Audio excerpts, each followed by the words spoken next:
여러분 안녕하십니까? 계속해서 대구 경북 소식을 전해드리겠습니다. 우리 지역은 오늘과 내일 장마 전선의 영향으로 비가 내리겠습니다. 경북 북부 지역은 오늘 낮부터 내일 밤까지 30에서 80mm, 많은 곳은 120mm 이상 내리겠고, 대구와 경북 남부 지역은 오늘 밤부터 5에서 40mm가량 내리겠습니다.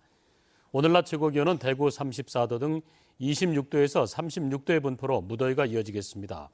하지만 내일 낮 기온은 대구 28도 등 25도에서 28도의 분포로 기온이 많이 떨어지겠습니다. 대구 기상지청은 내일 새벽과 아침에는 경북 북부 지역을 중심으로 강한 비와 돌풍, 천둥과 번개가 치는 곳이 있겠다며 시설물 관리와 안전관리 등에 유의해 줄 것을 당부했습니다.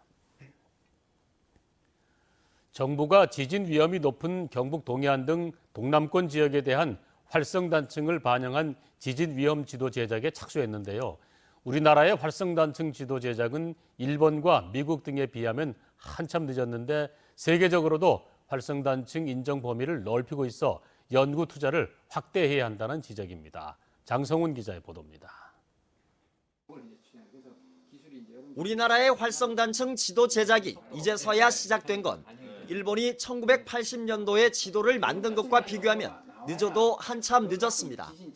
대부분 다 활성단층을 갖고 있습니다. 우리보다 훨씬 더 후진국에서도. 근데 우리는 너무 늦은 감이 있고요. 그동안 국내에서 활성단층에 대한 연구가 없었던 건 아닙니다. 정부의 친원전 정책 속에 한국수력 원자력 등 원자력 업계가 연구를 주도하면서 활성단층 인정 기준 등을 두고 논란을 겪어왔습니다. 한수원에서 보통 용잉을 주게 되면 한국전력기술이나 이런 데서 전문가들을 동원해서 이제 조사를 했었어요. 그러면 사실은 그런 원전의 입장을 이제 반영하지 않을 수 없는 그런 상황들이 좀 있었거든요. 현재 활성단층의 지질 연대 기준은 우리나라 학계가 200만 년 안에 지각이 움직인 경우로 정했고, 세계적으로도 지진이 자주 발생하면서 활성단층 인정 범위가 점차 넓어지고 있습니다. 학이라고 하는 보통 한 200만 년 정도를 활성이라고 보통 최근의 추세가 많이 그렇습니다. 미국도 옛날에는 만 년이었는데 그러니까 활성 가능 단층이라는 용어를 써가지고 넓혀가고 있는 추세예요. 이렇다 보니 우리나라도 활성단층 전문 연구 인력을 육성해야 한다는 지적이 나오고 있습니다. 이런 활성단층을 전문으로 연구할 수 있는 연구기관 같은 것들이 좀 만들어져야 한다고 생각합니다. 정부의 지진 위험 지도 제작을 계기로 경북 동해안 지역의 최대 관심사인 활성단층 연구가 얼마나 탄력을 받을지 주목됩니다.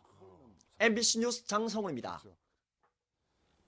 대구시가 지난 6월 19일 동구의 한 가금 상인의 간이 농장에서 고병원성 조류 인플루엔자가 발생하면서 내린 해당 농장 반경 10km 안 가금류 이동 제한 조치를 오늘부터 해제했습니다.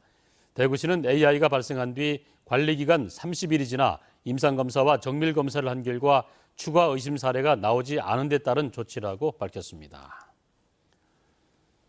대구시가 퇴직을 1년 앞둔 한 여성 공무원에게 조직적으로 공로 연수를 강요했다는 주장과 관련해 대구경실련과 대구여성회가 성명을 내고 관련자들을 엄중 문책하고 피해자에게 사과할 것을 요구했습니다. 이들은 공로 연수를 거부한 여성 공무원에 대한 공로 연수 강요와 인권 침해를 바로잡는 것은 대구시정 공직사회를 개혁하는 일이라고 주장했습니다. 한때 대구 섬유산업의 상징이었다가 외환위기 이후에 대구를 떠났던 가불그룹이 다시 고향인 대구에 투자를 하기로 했습니다. 대구시와 가불상사그룹은 오늘 오후 대구시청에서 포괄적 투자 협약을 체결합니다. 이에 따라 가불그룹은 대구의 의료와 자율주행 자동차, 환경, 물, 에너지 산업에 적극적으로 투자하고 해외 진출에도 대구시와 함께할 예정입니다. 가불그룹은 또 메디시티 대구 협의회와 함께 의료관광과 지역병원의 해외 진출 등 대구 의료산업 발전을 위해서도 노력하기로 했습니다. 대구시 남구청은 내일부터 이틀간 중동교와 상동교 사이 신천 둔치에서 제11회 신천 돗자리 음악회를 개최합니다. 첫날인 내일은 트로트 가수 장윤정과 퓨전 국악팀 등 다양한 장르의 가수들이 출연하고 30일에는 신천 돗자리 가요제 본선 등이 펼쳐집니다.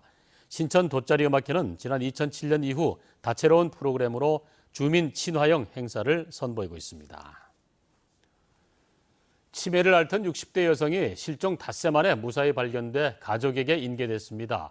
김천경찰서에 따르면 지난 16일 새벽 5시쯤 치매를 앓던 64살 여성이 집을 나간 뒤 돌아오지 않자 남편이 경찰에 신고했는데 지난 20일 오후 집에서 500m가량 떨어진 야산에서 발견됐습니다.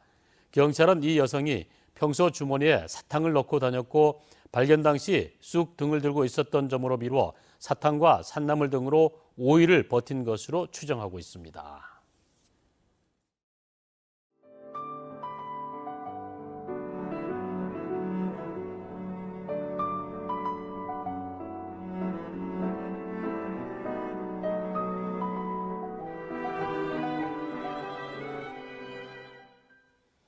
이상으로 MBC 생활뉴스 모두 마칩니다. 함께 해주신 여러분 고맙습니다.